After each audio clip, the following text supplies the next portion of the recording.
पिछले एपिसोड में हमने देखा था कि उस डिसाइपल और उसके साथियों ने बातियान के ऊपर ये इल्जाम लगा दिया होता है कि उसने एल्केमी हॉल के अंदर से एक हाई लेवल की पिल चुराई है। इसलिए सारे लोग बातियान को गलत समझ रहे होते हैं और अगर बातियान को अपने ऊपर से ये इल्जाम हटाना है तो उसे यहाँ पर उसी पिल को रिफाइन करना पड़ेगा। अगर उसने सबके सामने उस पिल को रिफाइन कर दिया तब सभी लोग समझ जाएंगे कि बातियान ने उस पिल की चोरी नहीं की थी और उसके ऊपर गलत इल्जाम लगाया गया था। इसलिए बातियान उस बिल को सभी के सामने रिफाइन करने के लिए तैयार हो जाता है। इसके बाद यहाँ से ये एपिसोड शुरू होता है। तो इस एपिसोड की शुरुआत में बातियान उन सारे हर्ब को देख रहा होता है जिसकी मदद से उसे उस पिल को रिफाइन करना है। जिसके बाद वो डिसाइबल से पूछता है, क्या तुम्हें लगता है कि ये हर्ब उतने पुराने हैं जितने पुराने इसे होने चाहिए थे? मुझे इसके अंदर इसकी पावर कम दिखाई दे रही है। जिस पर वो डिसाइबल कहता है, इसके अंदर जितनी पावर होनी चाहिए थी उतनी ही है। मैंने अपने हाथों से इसे चुना है, इसलिए तुम यहाँ पर बहाने मत निकालो। अगर तुम्हें रिफाइन करना आता है तो इसे करके दिखाओ, वरना तुम्हें रिफाइन करना नहीं आता तो साफ साफ कह दो। ये सुनकर जो लड़की होती है गुस्से में उस डिसाइबल के ऊपर अटैक करते हुए उसे वहां से दूर फेंक देती है और उसे कहती है, अपनी बकवास बातें बंद करो, जो बातियान कह रहा है वही सही होगा। ये देखकर तो बातियान भी हैरान था कि आखिर ये लड़की मेरा इतना ज्यादा सपोर्ट क्यों कर रही है। जिसके बाद वो उन सारे हर्ब्स को देखना शुरू कर देता है और इस वजह से उससे पता चलता है कि हर्ब तो उतने ज्यादा पावरफुल नहीं है। इसलिए वो लिंगर से कहता है, मेरी मदद करो और इन हर्ब को पावरफुल बनाने की कोशिश करो, जिसके बाद ही मैं इस पिल को रिफाइन कर पाऊंगा, वरना तो मैं इस पिल को रिफाइन नहीं कर पाऊंगा। इसलिए लिंगर अपनी पावर का इस्तेमाल करते हुए उन सारे हर्ब को रिफाइन करना शुरू कर देती है और जैसे रिफाइन होते हुए वो सारे हर्ब पावरफुल बन रहे थे, उनका इस्तेमाल करते हुए बातियान वहां पर उस पिल को बनाना शुरू कर देता है, जहां उसने अपनी ब्लू पावर का इस्तेमाल करते हुए एल्केमी फर्नेस को भी समन कर लिया था। ये देखकर तो डिसाइबल भी हैरान रहता है कि आखिर इसके पास किस तरह की पावर है, जिसने तो हवा में ही एल्केमी फर्नेस को ले आया जिसके अंदर ये उस पिल को रिफाइन कर रहा है। ऐसा तो मैंने आज तक कभी नहीं देखा था। जिसके बाद बातियान उसी एल्केमी फर्नेस के अंदर उस पिल को रिफाइन किए जा रहा होता है, जो कि काफी हद तक के रिफाइन भी हो गया था। ये देखकर सारे लोग एकदम हैरान रह रहे थे कि इस पिल को रिफाइन करना तो काफी ज्यादा मुश्किल होता है। इस बातियान ने तो पूरी की पूरी पिल को इतनी जल्दी रिफाइन कर रहा है। मुझे तो समझ नहीं आ रहा कि आखिर इसके पास पावर कितनी होगी जिसने इतनी पावर का इस्तेमाल करते हुए इस पिल को इतनी आसानी के साथ रिफाइन कर दिया। इस वजह से उन सभी को गुस्सा भी आ रहा होता है। तो वहीं बातियान ने कुछ ही टाइम के अंदर उस पिल को पूरी तरह से रिफाइन कर लिया था और उसे रिफाइन करने के बाद वो एल्डर से कहता है, इस पिल को रिफाइन करने में मुझे करीब करीब 30 सेकंड लग गए। ये तो मेरे लिए बहुत ज्यादा है। मैंने तो सोचा था इसे 10 से 15 सेकंड के अंदर रिफाइन कर दूंगा, लेकिन कोई बात नहीं, अगली बार मुझे रिफाइन करना हुआ तो मैं इसे 10 सेकंड के अंदर ही रिफाइन कर दूंगा। जिसके बाद वो उस पिल को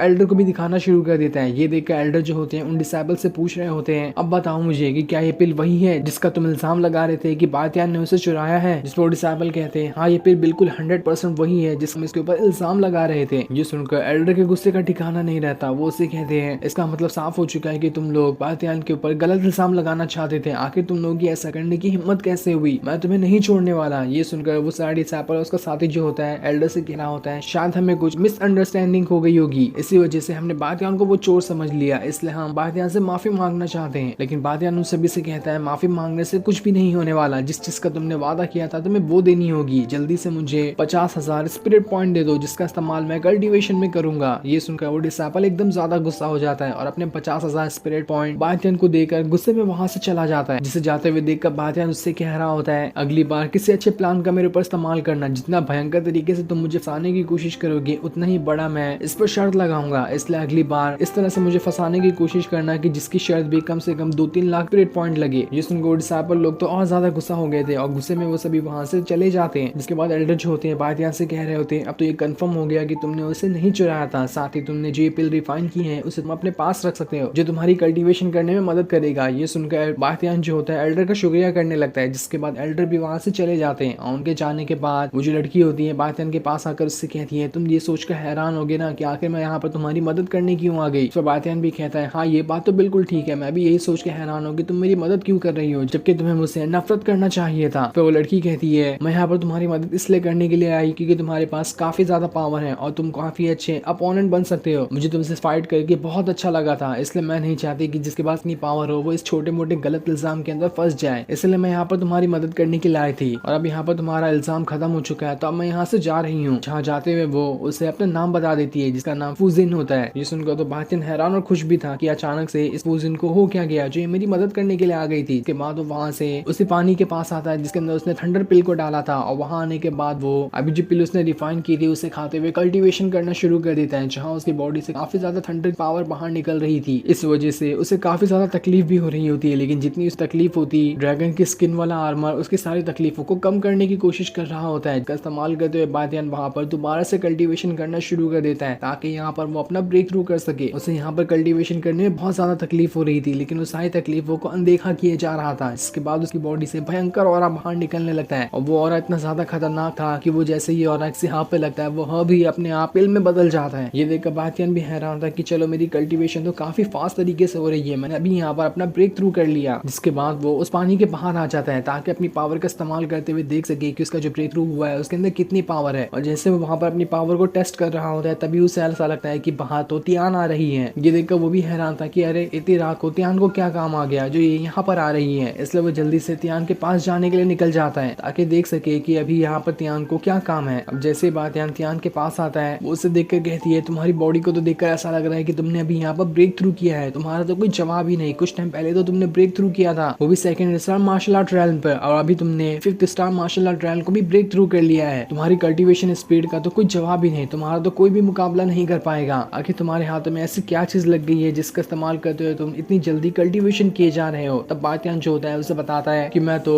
अपनी शर्ट जीत गया था जिस वजह से मुझे 50,000 पॉइंट मिले और उनका इस्तेमाल करते हुए मैंने यहाँ पर ब्रेक थ्रू किया। ये सुनकर तो तियान भी खुश हो जाती है। जिसके बाद वो उसे कहती है यहाँ पर हमारे टाउन के अंदर एक स्पिरिचुअल प्लेस खुली है जिसके अंदर की स्पिरिचुअल पावर बहुत ज्यादा है और इस टाउन के जितने भी कल्टीवेटर है वो सारे के सारे वहां पर आने वाले हैं ताकि वहां पर अपना कल्टीवेशन कर सके। वो जगह इतनी ज्यादा पावरफुल है कि अगर तुम बाहर 1 साल कल्टीवेशन करोगे तो उतनी ही पावर तुम्हें कुछ दिनों के अंदर वहां पर मिल जाएगी। इसलिए हर जगह के कल्टीवेटर वहां पर जाना चाहते हैं ताकि वहां जाने के बाद वो अपना कल्टीवेशन कर सके। जो भी वहां जाके कल्टीवेशन करेगा उसका ब्रेक थ्रू भी बहुत जल्द हो जाता है। तो मैं क्या सोच रही थी कि क्या तुम कल फ्री हो? अगर तुम फ्री हो तो हम दोनों वहां पर उस जगह पर जा सकते हैं ताकि एक साथ जाकर वहां पर कल्टीवेशन कर सके। अगर तुम फ्री होंगे तो मुझे बता देना, मैं सुबह में तुम्हें लेने के लिए आ जाऊंगी। ये सुनकर बातियान उसे कहता है मैंने नहीं सोचा था कि इस जगह पर भी इतनी ज्यादा स्पिरिचुअल पावर वाली प्लेस है, इसलिए उस जगह को देखना तो बनता ही है। इसलिए मैं फ्री हूँ, मैं तुम्हारे साथ जाने के लिए तैयार हूँ। तुम्हें जब टाइम मिले मेरे पास आ जाना और हम दोनों यहाँ से उस जगह पर जाने के लिए निकल जाएंगे। ये सुनकर तो तियान भी एकदम ज्यादा खुश हो जाती है और फिर सीन दिखाते ही ये एपिसोड यहीं पर एंड हो जाता है। Thanks for watching.